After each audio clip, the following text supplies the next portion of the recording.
கர்த்தருடைய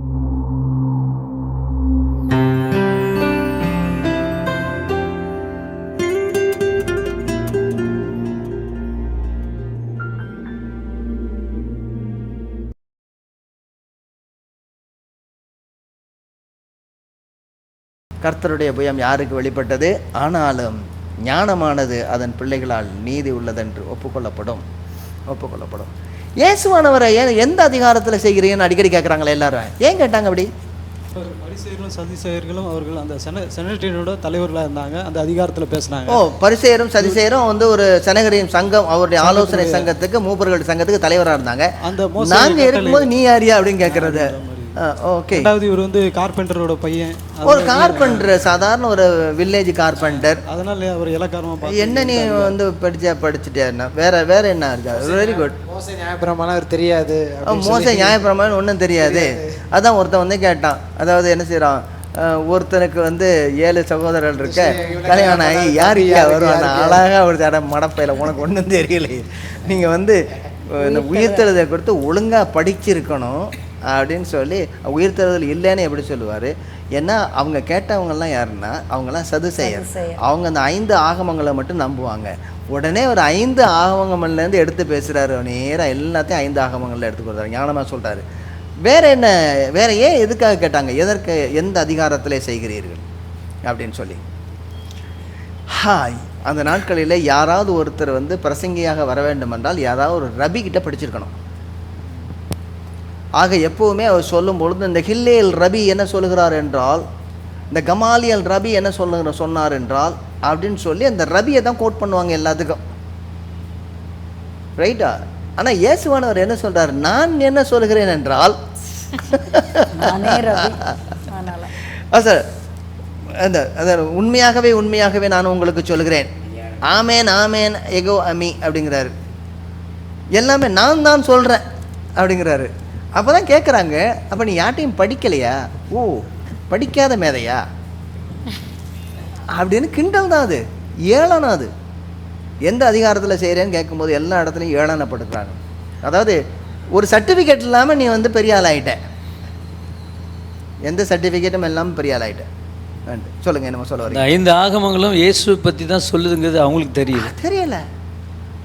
5 ஆகமங்களும் இயேசுவை பற்றி தான் சொல்லுதுன்னு தெரியல. ஆமாம்.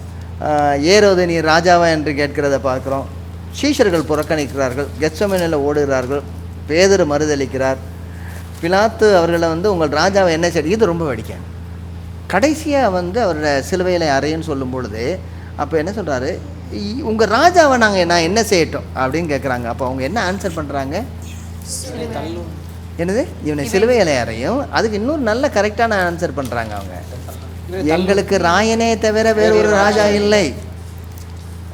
அவங்களுடைய என்ன சொல்கிறது, அவங்களோட மாய்மாலத்தனத்தை நீங்கள் இதிலேருந்து பார்க்கணும். அதாவது பாஸ்கா பண்டிகையை புசிக்கிறதுக்காக தீட்டுப்படக்கூடாது என்று சொல்லி அந்த ராயனுடைய அரண்மனைக்குள்ளாக போகாதிருந்தார்கள். உள்ளே போகல. ஏதோ உள்ளே போனுச்சுன்னா தீட்டாயிரும், தீட்டானுச்சுன்னா என்ன செய்யுது? பாஸ்கா பண்டிகை. ஆனால் இருதயத்துக்குள்ள அந்த ராயனை வந்து ராஜாவை ஏற்றுக்கொண்டார்கள். சரீரம் தீட்டுப்படக்கூடாது, இருதயத்தில் சீசர் வந்து ராஜாவாக இருக்கலாம். வேடிக்கையா இல்லை? இயேசுவை சொல்கிறாங்க, இவரை சிலுவையில் அறையும், பரபாசை விடுதலை செய்யணும். யூதர்கள், சீஷர்கள், மக்கள் எல்லாரும் புறக்கணிக்கிறாங்க. அதான் அப்போஸ்தலர் நடவடிக்கைகள் 3வது அதிகாரம் 13 முதல் 15 வசனங்களில் நம்ம பார்த்தோம். என்ன சொல்கிறாரு? ஆபிரகாம், ஈசாக்கு, யாக்கோபு என்பவர்களுடைய தேவனாகிய நம்முடைய பிதாக்களின் தேவன், ரொம்ப அழகாக அந்த ஆதி ஆகமத்தில் சொல்கிறாரு, தம்முடைய பிள்ளையாகிய இயேசுவை மகிமைப்படுத்தினார், அவரை நீங்கள் ஒப்பு கொடுத்தீர்கள். பிலாத்து அவரை விடுதலையாக்க தீர்மானித்த போது அவனுக்கு முன்பாக அவரை நீங்கள் மறுதளித்தீர்கள். அதுக்கடுத்தது சொல்கிறது, பரிசுத்தமும் நீதியும் உள்ளவரை நீங்கள் மறுதளித்து கொலை பாதகனை உங்களுக்காக விடுதலை பண்ண வேண்டும் என்று கேட்டு ஜீவாதிபதியை கொலை செய்தீர்கள். அவரை தேவன் மரித்தோரிலிருந்து எழுப்பினார், அதற்கு நாங்கள் சாட்சிகள். யூதர் அந்த மேல் பலகை எழுதும்போது ஏரோது வந்து ஒரு பலகை எழுதுறாரு. என்ன எழுதுறாருன்னா, இயேசு யூதர்களுடைய ராஜா. இது 3 மொழிகளில் எழுதப்பட்டது, லத்தீன், கிரேக்கம், எபிரேய மொழி. 3 முதலில் எழுதினாங்க. அப்போ எழுதி கொண்டு போய் அதில் போடும்போது அந்த யூதர்களுக்கெல்லாம் என்ன சொல்கிறாங்க? தான் அப்படி சொன்னதாக என்னது என்ன சொல்ல? அது மாதிரி அவர் சொன்னதா எழுதுங்க அப்படின்னு ஓகே, நான் அவர் கிடையாது, அவர் அப்படி சொன்னார் என்று எழுதுங்கள் அப்படின்னு சொல்கிறாங்க. இதுவே வந்து ஒரு என்ன சொல்கிறது, அவரை ஏளனப்படுத்துறது. பலகையில் போட்டுட்டா என்னன்னா யூதருடைய ராஜான்னா அது வந்து ஒரு பெரிய இதாகிடும், மதிப்பாகிடும். அவர் அப்படி சொல்லிக்கிட்டு தெரிஞ்சாருன்னு சொல்லி எழுதி போடுங்க. அவர் என்ன சொல்கிறார்? நான் எழுதியது எழுதியது.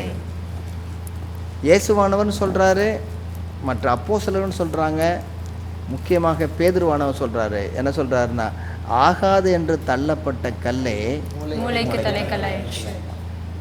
அவரை வந்து அவமானப்படுத்தி கேவலப்படுத்தி துஷ்டமாக எண்ணி துச்சமாக எண்ணி அவரை தள்ளுறாங்க.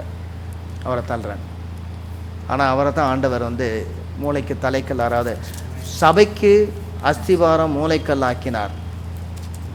அவருடைய இயேசு கிறிஸ்துவினுடைய வாழ்க்கை சுவிசேஷத்தின் மேலே தான் இந்த சபையை கட்டப்பட்டிருக்கிறது. அவரை விட்டு முகங்களை என்ன புறக்கணிக்கப்பட்டவர், துக்கம் நிறைந்தவர், பாடு அனுபவித்தவர். எப்படி இயேசு கிறிஸ்துவனுடைய துக்கமெல்லாம் நமக்கு தெரியுது. எங்கெல்லாம் அந்த இயேசு கிறிஸ்து துக்கமாக இருந்ததெல்லாம் பார்க்குறீங்க? கெத்செமனே தோட்டத்தில் ஒன்று துக்கம் நிறைந்தவராக, எருசலேமை இந்த இதெல்லாம் பார்த்து கப்பர்நகூமில் கண்ணீர் விட்டதை பார்க்குறோம். வேற எங்கே துக்கம்? என்னங்க? ஆமாம், துக்கம் நிறைந்தவராக இருந்தார். அவிசுவாசமா சீஷர்கள் வந்து இந்த பிசாசையே நான் துரத்த முடியலன்னு சொல்லும்போது, ஆமாம், என்னையா இது எத்தனை நாளுக்கு நான் உங்களோட இருப்பேன் அப்படின்றாரு. வேற எங்கே? படகுல இருக்கும் பொழுது ஏன் நான் விசுவாசப்பட்டீங்கிறாரு. வேற எங்கே? மேய்ப்பன் இல்லாத ஆடுகளை போல இருக்கிறேன்னு சொல்லி வருத்தப்படுறாரு, மனதுருகிறார். இப்போ நம்ம பல முறை அவருடைய பாடு மரணத்தை சொல்லிகிட்டே வர்றாரு. கிட்டத்தட்ட ஒரு 4-5 தடவை. ராப்போச்சனத்தில் என்ன சொல்கிறாருன்னா, கடைசியில் எடுத்தவர் இருக்கும்போது உற்சாகமாக அவர் சொல்லியிருக்க மாட்டார். இதை உங்களுக்காக பிற்கப்படுகிற என்னுடைய சரீரம். இதில் வந்து அவருடைய நிச்சயமாக அவருடைய துக்கத்தை பார்க்குறோம். எனக்கு ஃபியூனரல் சர்வீஸே நடத்துகிறாரு. மத்தேயு 26வது அதிகாரம் 12வது வசனத்தில் ஒரு ஸ்திரீ வந்து தைலத்தை ஊற்றும் போது என்ன சொல்கிறாரு, மற்றவங்களாம் என்ன சொல்கிறாங்க, இதை விற்றுருக்கலாமே அப்படின்றாங்க. ஆனால் இயேசுவானவர் என்ன சொல்கிறாரு, உடனே எங்கே கொண்டு கம்பேர் பண்ணுறாரு? அவருடைய மரணத்திற்கு. அது சொல்கிறாரு, எங்கெல்லாம் சுவிசேஷம் அறிவிக்க விடுமோ அங்கெல்லாம் செய்த, அதாவது மரணத்துக்கு ஆயத்தமாக இதை பண்ண. அப்போ இயேசுவானவர் வந்து முழுவதுமாக அவருடைய மனது முழுவதுமாக பாடு மரணங்களை குறித்தே துக்கம் நிறைந்திருக்கிறது. துக்கம் நிறைந்தவர். கெத்செமனே ஊமைகள் அநேக காரியங்களை பேசும்போது சீஷர்களை புரியாமல் இருக்கும் பொழுது இன்னும் உங்களுக்கு புரியலையா, அவங்களை அறியலாம் அப்படின்னு. ஆமாம், மரமண்டைகளை ஏறலையா அவங்களுக்கு அப்படின்றாரு. உங்களில் ஒருவன் என்னை காட்டி கொடுப்பான் அந்த சபத்தில். ஆமாம், ரொம்ப ஒரு பெரிய இதோட சொன்னோம். அதாவது இந்த கை தாளத்தில் கை வைக்கிறவனை என்னை காட்டி கொடுப்பான் அப்படிங்கிறாரு. மறுதளிப்பான்னு இயேசு அவர்கிட்ட சொல்றாரு. பேதுரு திரும்பி பார்க்கும்போது ஒரு பெரிய துக்கம் இருந்திருக்கும். சீமோனை பார்த்துட்டு பேதுரு கேட்கிறார், நீ நேசிக்கிறாயான்னு அந்த 3 தடவை அது அந்த வசனமே வார்த்தை, நேசிக்கிறாயா, அன்பா இருக்கிறாயா, நேசிக்கிறாயா, அது 3 வார்த்தைகள். ஆடுகள், பெரிய ஆடு, சின்ன ஆடு, குட்டி எல்லாத்தையும் மேய்ப்பாயான்னு சொல்றாரு. ஓகே, நீங்கள் தயவுசெய்து என்னோட கூட நீங்கள் மத்தேயு எழுதின சுவிசேஷத்துக்கு வாங்க. ஒருத்தங்க மத்தேயு எழுதின வச்சுங்க, இன்னொருத்தங்க மார்க் எழுதின சுவிசேஷம், இன்னும் லூக்கா. மத்தேயு 26, மார்க் 15, லூக்கா 22. இந்த 26ல் 37வது வசனம், மத்தேயு 26 37லேருந்து, மார்க் எழுதின சுவிசேஷம் 15வது அதிகாரம் 33லேருந்து, லூக்கா எழுதின சுவிசேஷம் 22 39லேருந்து. சரிங்களா? இதில் நீங்கள் வந்து என்ன பார்க்கணும்னா, அவருடைய துக்கத்தை குறித்து என்ன வார்த்தைகள்லாம் சொல்லப்பட்டிருக்குது. சரி, யார் மத்தேயு எழுதின யார்? நீங்கள் கல்பாக்கம் டேவிட் நீங்கள் பார்க்க போனீங்க, வாசிக்க வேண்டாம். அதில் வந்து என்ன எழுதப்பட்டிருக்கிறது அதை நீங்கள் சொல்லணும். துக்கத்தை குறித்து, அவருடைய துக்கத்தை குறித்து என்ன எழுதப்பட்டிருக்கிறது, என்ன வார்த்தைகள்லாம் எழுதப்பட்டிருக்குன்னு சொல்லலாம். என் ஆத்துமா மரணத்துக்கு ஏதுவான துக்கம் கொண்டிருக்கிறது. அவருடைய மரணத்துக்கு ஏதுவான துக்கத்தை குறித்து பேசுகிறாரு. வேற என்ன அடுத்தது? துக்கமடையவும் வியாகுலப்படவும். அதாவது என்ன சொல்கிறாருன்னா, இயேசுவானவர் இந்த துக்கத்தை குறித்து புலம்ப ஆரம்பிச்சிருக்கிறார். வேதனை, இந்த என்ன பெரிய வேதனை, பாவியாக போவதும் உலகத்தினுடைய பாவத்தை சுமப்பதும் பிதாவிலிருந்து பிரிக்கப்படுவதும் பெரிய துக்கமாக இருக்குது. அதான் மரித்து போகணுங்கிறது இல்லை. அதாவது என்ன சொல்கிறாரு, துக்கப்படவும் வியாகுலப்படவும் தொடங்கினார். அது வந்து மார்க்கில் இருந்து வருதா, மத்தேயு எழுதின சுவிசேஷத்துலேருந்து. ஆமாம், அதில் நிறைய வசனங்கள் வார்த்தைகள் இருக்கும். வேற என்னது? ரத்தத்தினுடைய பெரும் துளிகள், அதாவது வேர்வனுடைய துளிகள் ரத்தம் ஆகுறது. அதுக்கு அடுத்தது 3 தடவை போய் பெருமூச்சு விட்டு ஜெபம் பண்ணுறதை பார்க்குறோம். அந்த ஜெபமே மாறுறதை பார்க்குறீங்களா? நீங்கள் இந்த பாத்திரம் என்னை விட்டு நீங்கள் கூடுமானால் நீங்கட்டும். அதுக்கடுத்து சொன்னால் நீங்கள் கூடாததென்றால் அப்போ அவருக்கு தெரிஞ்சிருச்சு இதுவே நீங்காது அப்படின்னு. ஒவ்வொரு தடவையும் வந்து சொல்கிறாரு, கொஞ்ச நேரமாவது விழித்திருக்க கூடாதா, கொஞ்ச நேரமாவது. இதெல்லாம் அவருடைய துக்கத்தினுடைய கொஞ்ச நேரமாவது என்னோட கூட சேர்ந்து அல்லது உங்களுக்காக நீங்கள் உட்காந்து ஜெபம் பண்ணக்கூடாதா? வேற லூக்கா எழுதின சுவிசேஷத்தில் 22 அதே போல திரும்ப வந்துட்டு அவர் வியாகுலப்பட்டு ஜெபம் பண்றாரு. அதுக்கு அடுத்து வந்து யூதாஸ் வந்து காட்டி கொடுக்கும் பொழுது துக்கப்படுறாரு. இந்த வியாகுலப்பட்டு ஜெபம் பண்ணும்போது லூக்காவில் தான் நினைக்கிறேன் தேவதூதன் வந்து அவரை தேற்றதா இருக்கான். அதாவது மரணத்துக்கு ஏதுவான துக்கம். வானத்திலிருந்து ஒரு தூதன் தோன்றி அவரை பலப்படுத்தினான். இப்போ இயேசுவானவர் கெத்செமனேயிலே அடைந்த வியாகுலம், நிச்சயமாக அவர் இந்த சிலுவை மரணத்தினுடைய வியாகுலத்தை முழுவதுமாக அனுபவித்தார். அதே வந்து 48 சொல்றாரு, யூதாஸ் முத்தத்தினாலேயே மனுஷகுமாரை காட்டு கொடுக்கிறாய் அப்படின்னு சொல்லி வருத்தப்படுறாரு.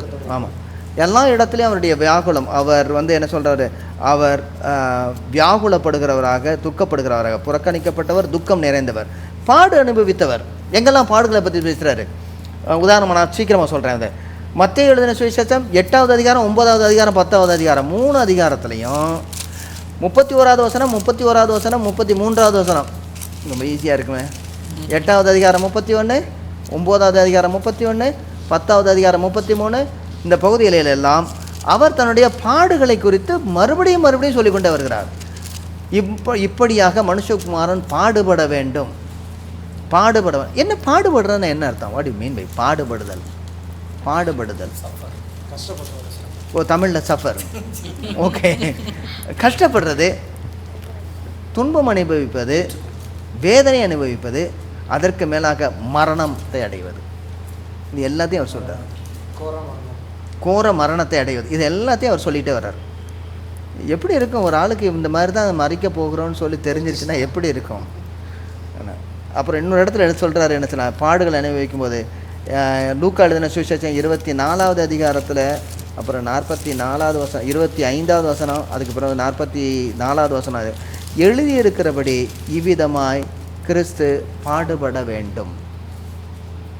24வது அதிகாரத்தில் 25 முதல் 27 இந்த எம்மாவு சீஷர்களுக்கு சொல்கிறாரு, இவ்விதமாய் கிறிஸ்து பாடுபட வேண்டும், இதுவும் எழுந்திருக்க வேண்டியதும். அதே மாதிரி 44வது வசனத்தில் சொல்கிறாரு, மோசேனுடைய நியாயப்பிரமாணத்திலும் தீர்க்கதரிசனத்திலும் எழுதியிருக்கிறதெல்லாம் நிறைவேறும், கிறிஸ்து விதமாக பாடுபட வேண்டும்.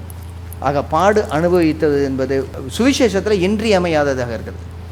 அப்போஸ்தலர் நடவடிக்கைகள் 1வது அதிகாரம் 3வது வசனத்திலே அவர் பாடுபட்ட பின்பு அப்படின்னு வரும். பேதுரு சொன்ன பிரசங்கத்தில், அதாவது அப்போஸ்தலர் நடவடிக்கைகள் 3வது அதிகாரம் 18வது, கிறிஸ்து பாடுபட வேண்டும் என்று தேவன் தம்முடைய தீர்க்கதரிசிகள் எல்லாருடைய வாக்கினாலும் முன்னறிவித்தவைகளை இவ்விதமாய் நிறைவேற்றினார். அப்போ இங்கே முன்னறிவித்தது அங்கே இருக்குது. இயேசுவானவரை குறித்து பேதுரு பிரசங்கம் பண்ணும்போதும் 17வது அதிகாரம் அப்போஸ்தலர் நடவடிக்கைகள் 17வது அதிகாரம் 3வது வசனம், கிறிஸ்து பாடுபடவும் மரித்தோரிலிருந்து எழுந்திருக்கவும் வேண்டியதென்றும் நான் உங்களுக்கு அறிவிக்கிற இந்த இயேசுவே கிறிஸ்து என்று காண்பித்து திருஷ்டாந்தப்படுத்தினான். எபிரேயர்கள் நிருபத்திலையும் இதை தான் சொல்கிறார். 2வது அதிகாரம் 10வது வசனம், ஏனென்றால் தமக்காகவும் தம்மையாலும் சகலத்தையும் உண்டாக்கினவர் அநேகம் பிள்ளைகளை மகிமையில் கொண்டு வந்து சேர்க்கையில் அவருடைய இரட்சிப்பின் அதிபதியை உபத்திரவங்களினாலே பூரணப்படுத்துகிறது அவருக்கு ஏற்றதாய் இருந்தது. எபிரேயர் 2வது அதிகாரம் 18வது வசனம், 5வது அதிகாரம் 8வது வசனம், எபிரேயர் 13வது அதிகாரம் 12வது வசனம், 1 பேதுரு 2வது அதிகாரம் 21வது வசனம், 1 பேதுரு 3வது அதிகாரம் 18வது வசனம், 1 பேதுரு 4வது அதிகாரம் 1வது வசனம். எல்லா இடங்களிலும் இயேசு கிறிஸ்துவினுடைய பாடு மரணம் எழுதப்பட்டிருக்கு. அவரை எண்ணாமல் போனோம். மறுபடியும் நம்ம எங்கே பார்க்கணுன்னா சங்கீதம் 22:6-8 வாசித்தோம். நம்ம முதல்ல அவரை எண்ணாமல் போனோம். அவர் அசட்டை பண்ணப்பட்டிருந்தார். இயேசு கிறிஸ்துவுக்கு ஸ்தோத்திரம் சொல்ல வேண்டும் என்றால் அவர் பட்ட பாடுகள் கொஞ்சம் நஞ்சமல்ல. ஏதோ ரட்சிப்பு என்பது திடீரென்று இலவசமாக நமக்கு கொடுக்கப்பட்டிருந்தாலும் அதற்காக அவர் செலுத்தின விலைக்கிரயம் இருக்கிறதே, விலைக்கிரயம், பரிசுத்த இரத்தத்தை சிந்தி, அதற்கு மேலாக அவர் தன்னுடைய இருதயத்தை ஊற்றி வியாகுலப்பட்டு, இது பெரிய அன்புங்க. இதுதாங்க சுவிசேஷம். இந்த வசனங்கள் எல்லாம் ஏசாயா தீர்க்கதரிசியின் மூலமாக கிட்டத்தட்ட 700 வருஷங்களுக்கு முன்பதாக இது கூறப்பட்டிருந்தது. இயேசு கிறிஸ்துவிலே பூரணமாய் நிறைவேறுகிறது. தொடர்ந்து இதை குறித்து நாம் தியானிப்போம்.